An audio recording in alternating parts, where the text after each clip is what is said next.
I can barely remember what life was like before we found the game that June night. We were 6 high school kids bored out of our minds, trying our best to fill the void. Most of us had part-time summer jobs, but we were hesitant to spend money on anything. We all hoped to save for college. After what felt like hours going back and forth on deciding what to do for the day, we took a walk around our suburban neighborhood. It was the end of a yard sale day, and most people were packing up and heading inside. A few people still remained outside, eager to sell. We didn't really have the intention to buy anything, but I still combed through the last pieces of used crap people set out. I always think I'm going to find some kind of amazing treasure, but always end up questioning my purchases. Hours later, I found myself digging through a shoebox full of old board games. I thought I might be able to find a new game for all of us to play. I also figured since it was the end of the day, I might get it for super cheap. At first, I only saw games that looked in too bad of shape to even buy. That, or it was a game I knew my friends wouldn't want to play. I've always been a board game fan, but not so much my friends. I had to beg them for months to play D&D with me, and they were only willing to play it for my birthday. I'm always trying to find new games that might interest them. I was ready to give up, but then I saw a game at the bottom that I'd never heard of. Tasks with Friends, with the tagline, "The game you and your friends will never want to put down." The box looked colorful and pretty worn out, but not so bad that we couldn't play with it. It just looked well loved. I tried to open it up, but the sides were taped down. I mean, it makes sense. You don't want all the pieces to come flying out after all. I didn't see a price tag or sign for the price, so I found the owner and asked her, "Excuse me, how much are you charging for the game?" I said eagerly to the woman while admiring the bright-colored box that lacked any company branding or trademarking. "Oh, that old thing. I don't know. Do you have $1 on you?" The woman said as she put the yard sale leftovers into one big box. As she told me the price, I perked up and started to dig through my purse. She either got annoyed with me taking too long, or just wanted to be nice and told me to just take it. She immediately started to back up her box again. "So, is the game any fun?" I said to her awkwardly. I actually never played it. My friend Jen gave it to me a few years back because her kids got obsessed over it or something, so she just wanted to get rid of it. She thought my family would enjoy it, but we just never got around to playing it, she said with her back facing me. I kindly thanked her and called for my friends to come over to see what I got. As I called for them, I could see their curiosity over what I found. That excitement was quickly lost when they saw I had a board game in my hands. They rolled their eyes, knowing that I would try and get them to play it with me. "Kate, you know we don't do the board game thing," Aaron said to me, annoyed. "Come on, guys. You've all been going on and on all day about how bored you are. At least try. This game looks really fun. I actually haven't played this one before, so we can all learn together," I said, as I saw their faces start to grow curious again. James came up to me and gestured at the box in my hand. I gave it over to him, hoping that he would be convinced to play after looking at it. I knew if he was down to play, everyone else would be too. As he held the box, I could see the expression on his face change from doubt to excitement. "Damn, this game looks like fun. Let's go play," he said with a giddy tone I'd never heard him use. He started to jog in the direction of his house with me close behind, and the rest of our friends slowly walking behind me, looking confused as to why James was so excited to play a board game when he was normally the person most against them. We all made it back to James' house. We walked in and were greeted by his mom, confused as to what made her emotionless son so excited. As we stood in the entryway, not sure what to say, we heard him calling us from the basement. We ran down the steps to see the game fully set up on the floor and ready to play. He was sitting on a pillow reading the instructions with intense concentration. "James, are we actually playing this game?" Bree whined.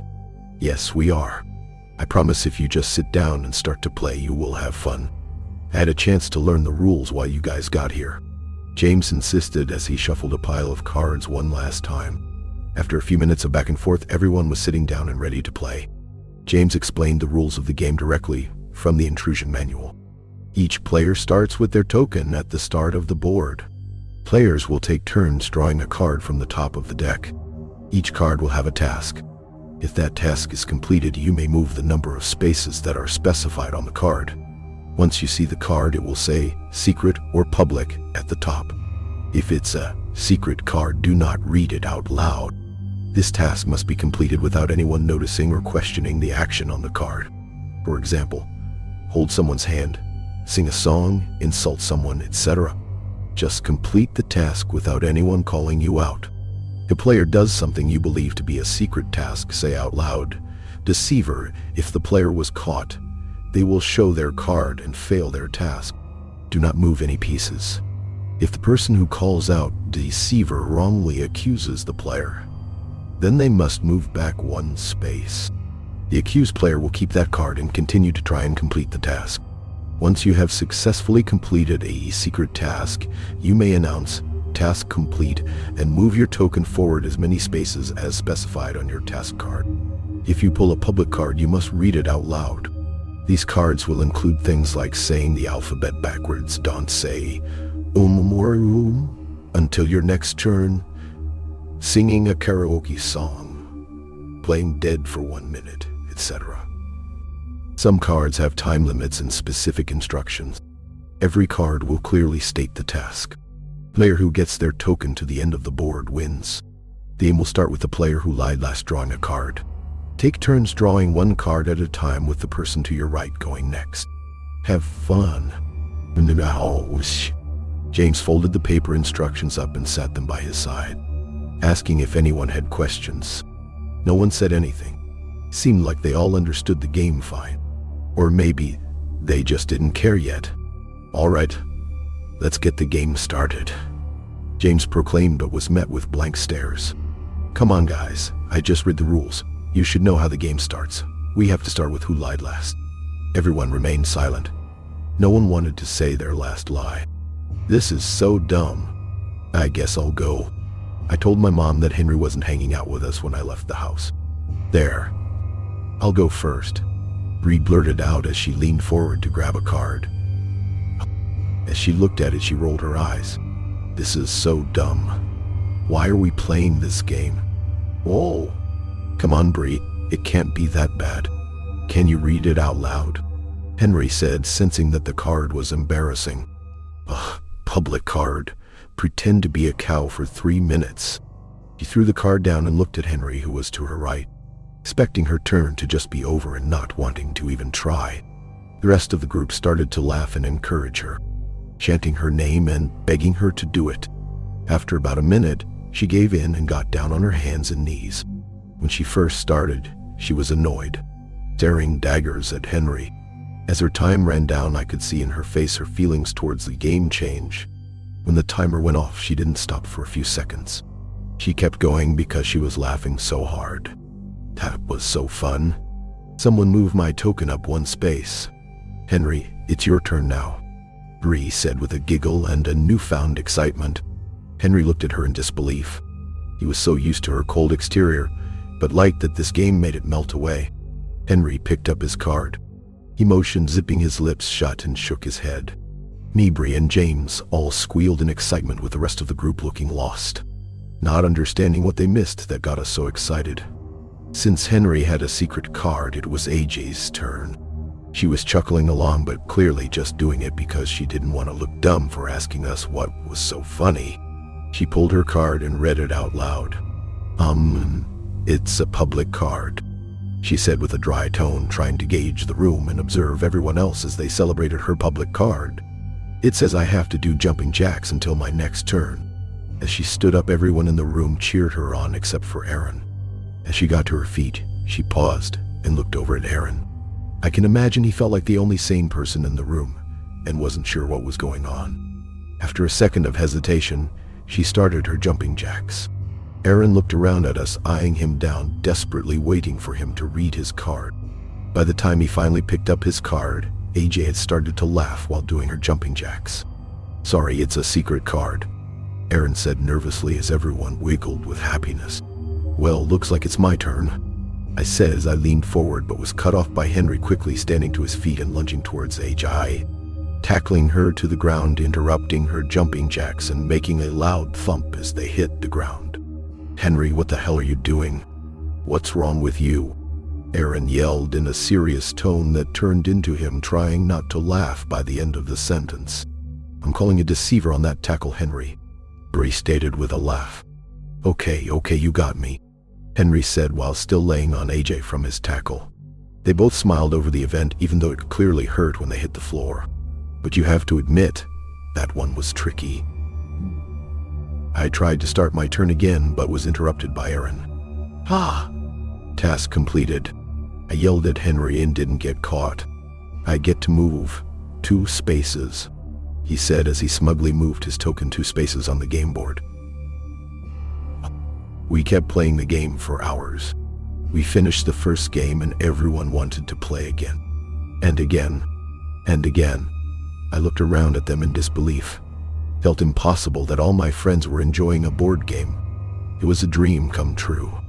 After years of begging, finally. Normally at hangouts like this by 10 p.m. Bree and Henry would wander off to make out in some closet. AJ goes home to sleep, and Aaron, James, and I are left to awkwardly try and find something to do with just the 3 of us.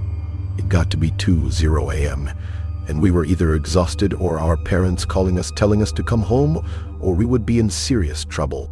We all went back to our houses but all had a hard time going to sleep. We stayed up until 5 a.m. for some of us, just talking about the game over text. Strategies, when we could play again, funny things that happened that night. We couldn't get enough. The games we played started out pretty simple.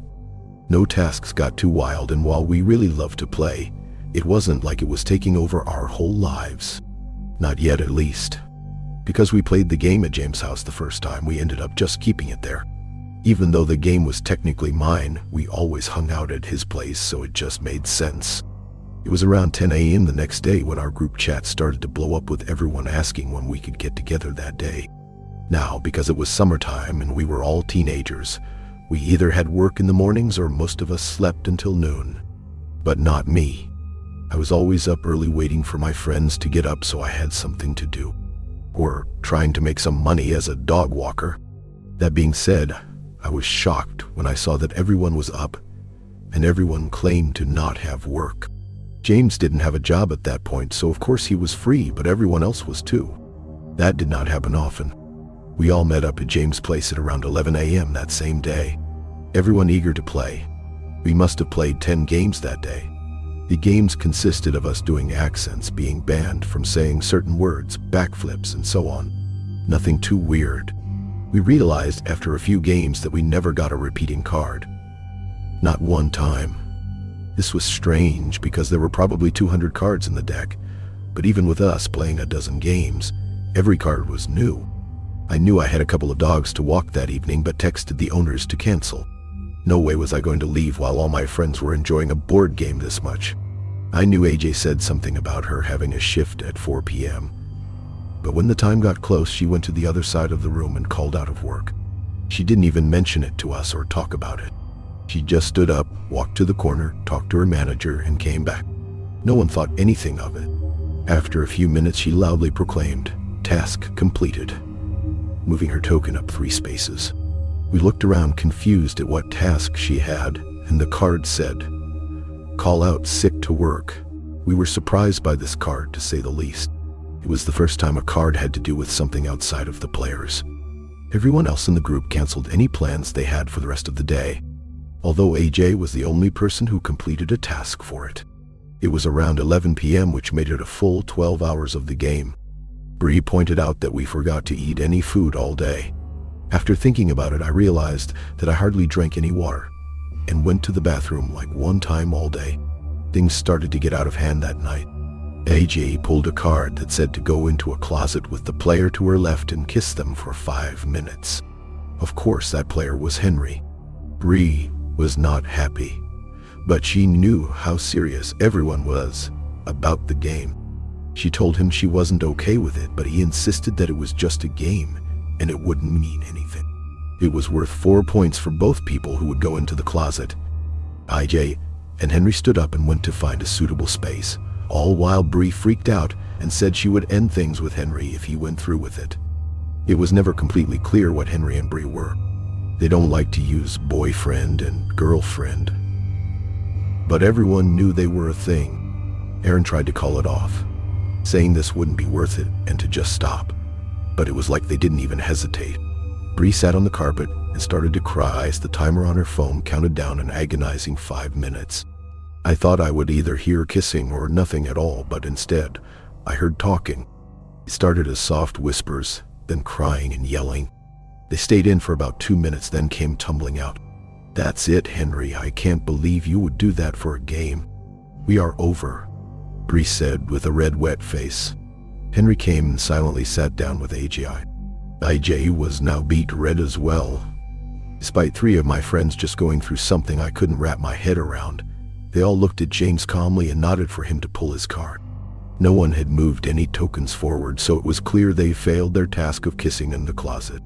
James hesitantly leaned in for a card and read it to himself as we were bombarded by Bree, AJ, and Henry, all saying, "Task completed," and then shot confused faces at each other. They all threw down their cards and moved their tokens forward. Bree's card said, "Break up with Henry." Henry's card said, "Make AJ cry." And AJ's card said, "Tell Henry you love him." All those cards were worth way more than the stupid kissing card. So the kissing task was ignored, and they all individually completed their hour tasks without ever communicating it with each other. They all saw opportunities to complete a task worth more points and they took it. After this moment, it was like nothing even happened. The girls stopped crying and started laughing and saying how impressive the completion of the tasks were. "Wait guys, something is wrong here. Do you not see it?" Aaron said with concern, trying to take a break from the game. "Oh, stop. You are just jealous you didn't get to move 6 spaces," Bree said with arrogance. "No, I'm not talking about that. Does no one find it weird that the cards are using our names now? Not only that, but the cards are somehow interacting with other cards to almost try and make bad things happen," James blurted. As he said that, it was like we all froze in our spots, all looking at each other, realizing how hungry and tired we were, looking around at the room, seeing how big of a mess we made. Bree grabbing Henry's hand with a look of sadness and coming to grips with how they hurt each other for a game. I looked down at my arm and was reminded of the crud things I had drawn on my arm with Sharpies in order to move 1 space in an earlier game. I saw Aaron's jeans that were now cut into shorts with some kid's scissors. I looked at James' legs and saw his one shaved leg lying crossed over the untouched hairy one. I looked at AJ and saw she had a huge purple bruise on her arm. At that moment, I remembered feeling like an addict trying to get off drugs. I knew this game was hurting us. I wanted to stop, but felt like I couldn't. I could see the same feeling in all my friends' eyes too. The urge to say, "One more game, just one more time," just to feel the high of this dumb game again. "I think we need to take a break from this game, guys. It's getting kind of weird and out of hand," I murmured with the strength that I somehow mustered up. It was like telling an alcoholic you were taking away their beer. They all looked horrified at the idea of not playing the game for even a moment. Just then, James' mom came downstairs and was horrified at what she was looking at. 6 disheveled teenagers all sitting in a circle looking like they had all just been through a war. Not only that, but her whole basement was a mess. "James, what the hell happened to your leg? Are you all playing that dumb game again? I can't believe this. Everyone out of my house. James, you are grounded?" His mom shouted with rage in her voice. We all ran out of his house, not saying a word to each other, just trying to get home and get some food. As I sat in my kitchen with my long-sleeved sweatshirt covering my now inked-up arm, I tried to eat a sandwich I made myself. I was starving. I'd feel and hear my stomach growling, but my need to play the game was so much stronger. So strong I didn't even want to eat. I sat at my dining room table staring at that sandwich for what felt like an eternity, telling myself that I needed to eat and I'd feel better if I did, but somehow the thought of the game was taking up all my energy. I was holding back the urge to text my friends. It took every ounce of self-control I had left. I felt my phone buzz in my pocket and I involuntarily grabbed my phone so fast it was in my hand before I could even think about it. It was James in our group chat. "Hey guys, so do you think that was a long enough break?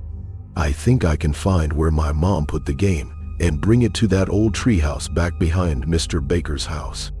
I couldn't hold back anymore. I had to play again. Before I knew it, I was sneaking out of my house, trying to remember where the old treehouse was. As I ran through the neighborhood, my phone lit up with texts from my friends saying they were on their way. After running around for a while, I found the treehouse. I couldn't believe I had such a hard time finding it, considering how much time a few of us used to spend in it during middle school.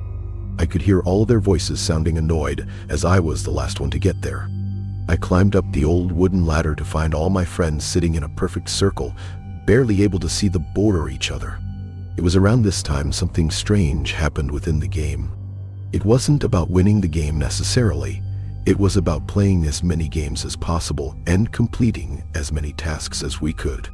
If anyone won a game or finished a task, everyone felt a high, not just the winner. Because of this, players stopped calling each other out for trying to complete secret tasks, so people stopped being so secretive to complete secret tasks. They still kept them a secret because it was a rule of the game, just no one called them out. This made us all more ruthless. I sat down on the hardwood in between Bree and James. Our next game began. AJ drew a card first, and it was a secret card. She didn't seem giddy.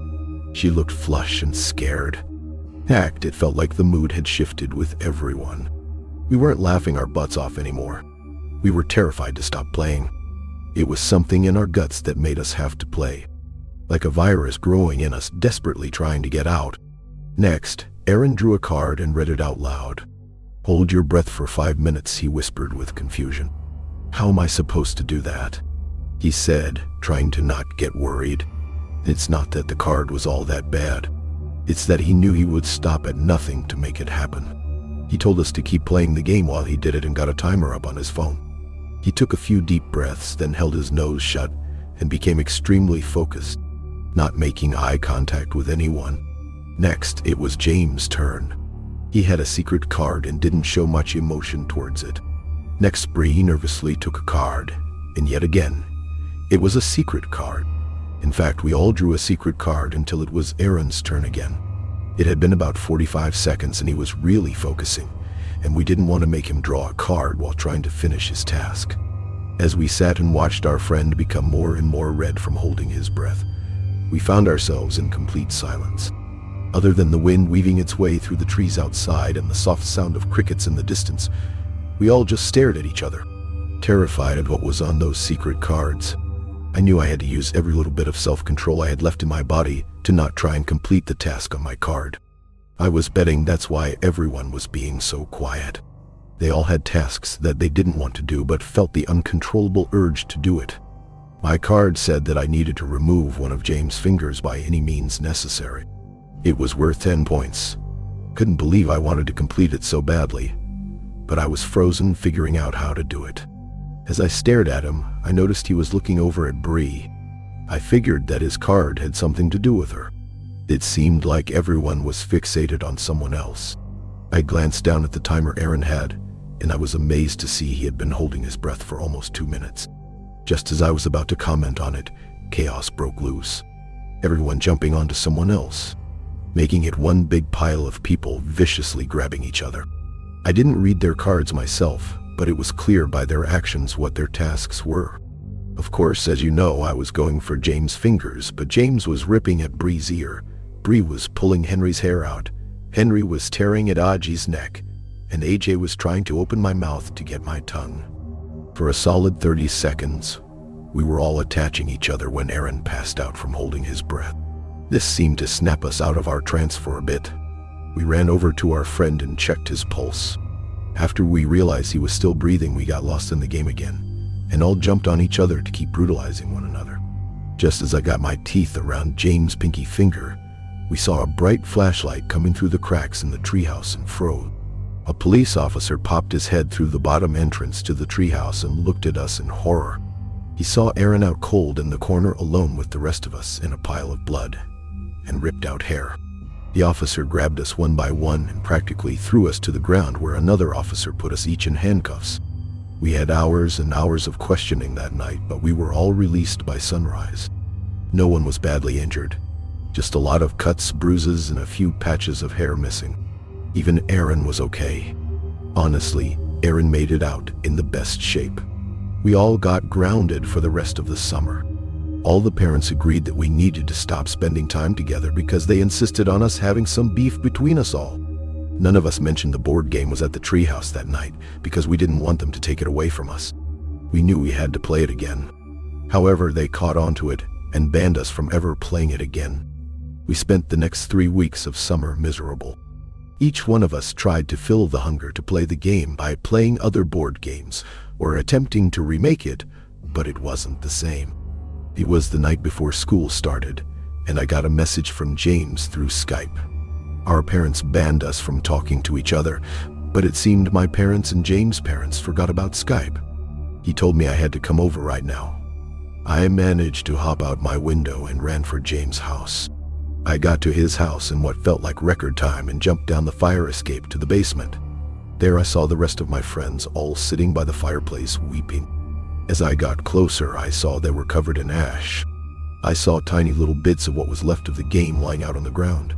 She burned it. My mom burned it, James said in between tears.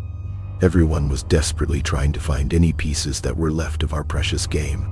Some of them rubbed the ashes of the game on their faces and arms to try and feel something again. As I watched them, I saw something in the corner of my eye. I looked over to our normal hangout area and saw it. I saw the board game sitting out. Not just the box, but the whole game was out and ready to play. Are you sure that your mom burnt it, James?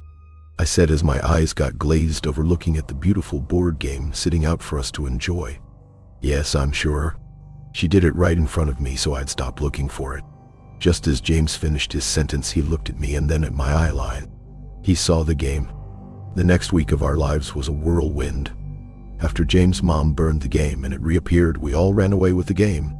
We stole a car from AJ's mom after we got a task card for it and left town. We would play the game in the car in random fast food restaurants and sometimes in parks. It's all we did all day. We would fall asleep playing the game and only manage to eat maybe a bag of chips or something small during the day. We kept moving because we didn't want to be found. In that week, we all managed to lose our jobs and all missed the first week of our senior year of high school. All because we were addicted to a board game. I still remember the last game we ever played. It was a late Sunday night. We were actually in our town, sitting in an old barn near the treehouse we sat in before. All because the board game told us to. Up to that point, we were hanging out far away from home. We didn't want to be so close. We knew we could be found easily by our families and the authorities if we were too close, but we had no choice. We were slaves to the game. At this point, we were in bad shape. With every new game started, we broke down a little bit more. We surrounded the board with tired eyes and growling stomachs, missing teeth and bruised bodies, concussed heads and broken toes. Please, we have to stop. I can't do it anymore. I want to go home, Bree said as we were about to start our next game.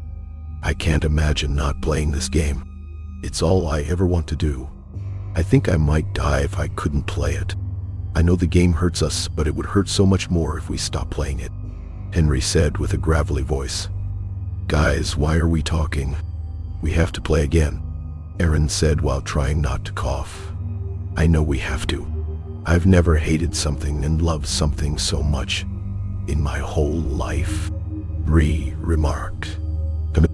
We started the game with shaky hands, moving slowly and holding our breath whenever someone looked at their card.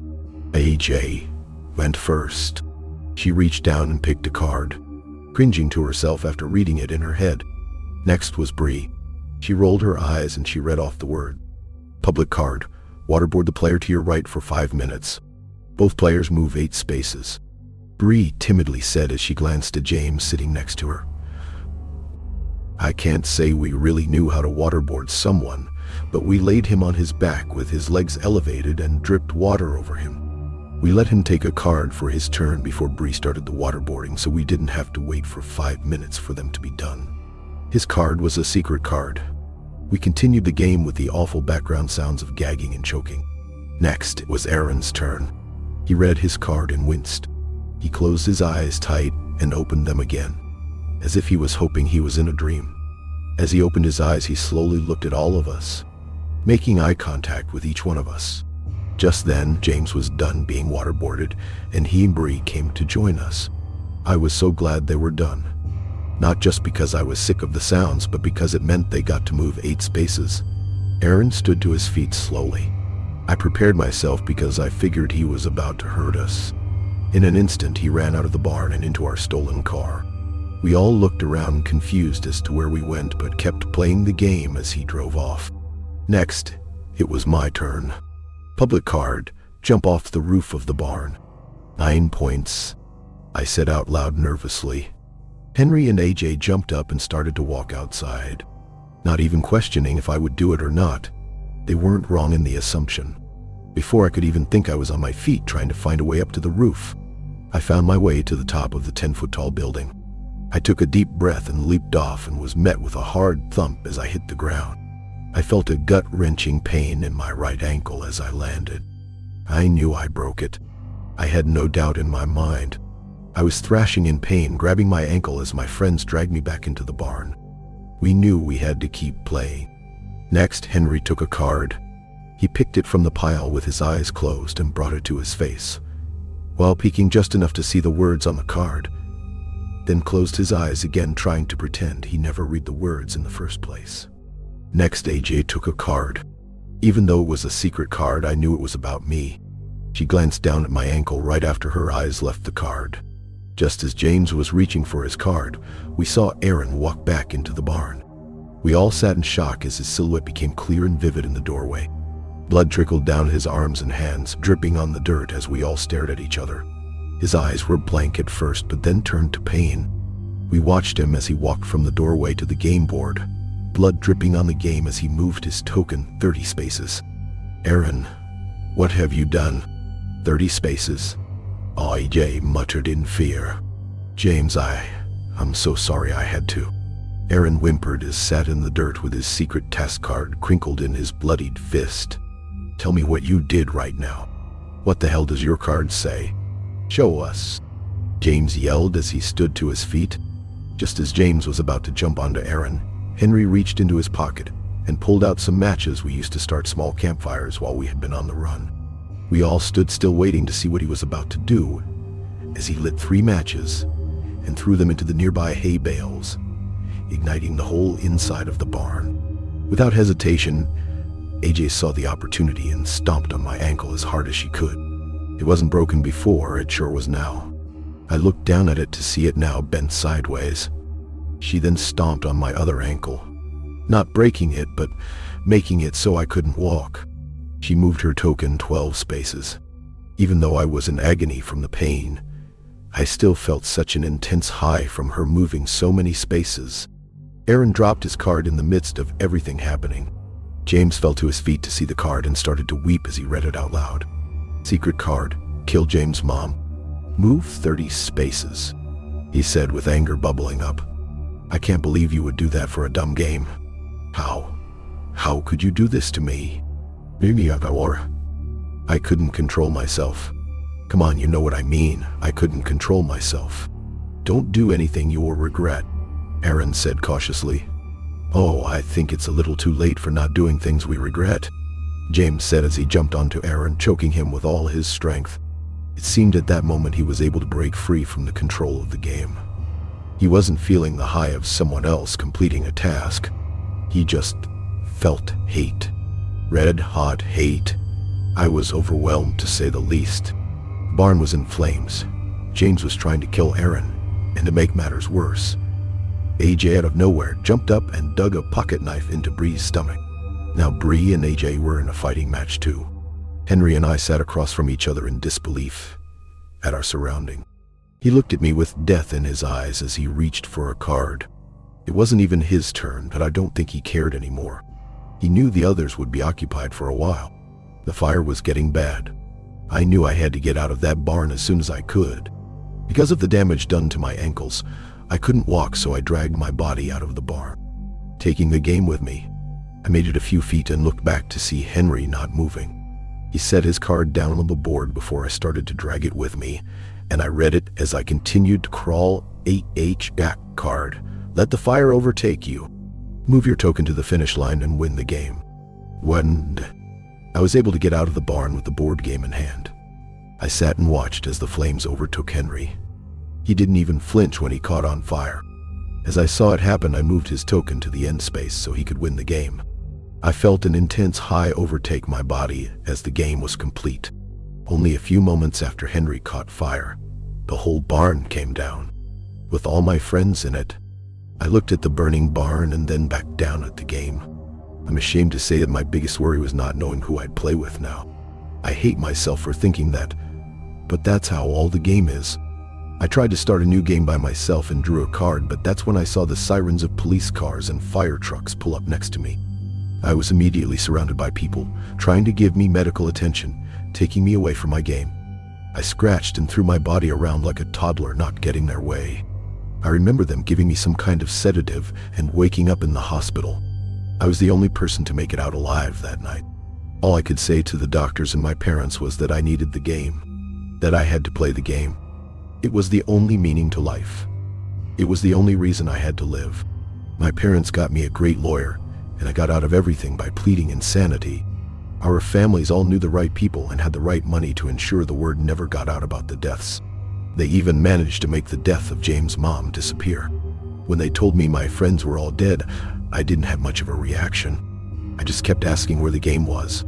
When they eventually told me the game was gone and never coming back, that's when I lost it. They had to put me into restraints because I kept hurting the hospital staff from my meltdowns. I started to threaten the staff and told them all the horrible things that would happen to them if they didn't get that game back to me. I eventually ended up in a psychiatric hospital. I yelled and screamed so much that I never had my voice. I hardly ever slept because all I thought about was the game and how I craved to play it again. My skin was red and torn up from my insistent picking due to the withdrawals.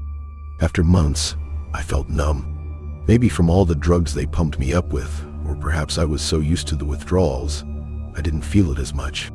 It still felt like I had an uncontrollable urge inside my bones, but I was able to hide it.